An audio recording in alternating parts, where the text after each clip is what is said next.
શેમાં સમાશે? ડોલમાં. ડોલમાં. અને સૌથી ઓછું પાણી? ચમચીમાં. ચમચીમાં. તો ચમચીમાં કેમ ઓછું પાણી સમાશે? નોનલી છે. કેવી છે? નોનલી. નોનલી એટલે નાની છે એટલે.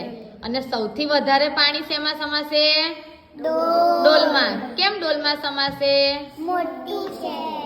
અને ડોલ પછી સૌથી વધારે પાણી શેમાં સમાશે? બોટલમાં. બોટલમાં. બોટલ સૌથી મોટો છે. હવે જુઓ, વાટકી છે અને કપ છે, બેમાંથી કેમાં વધારે પાણી સમાશે? વાટકીમાં કે કપમાં? કપમાં. ચાલો માપ કરી જુઓ તો વાટકીમાંથી પાણી કપમાં રેડો જુઓ.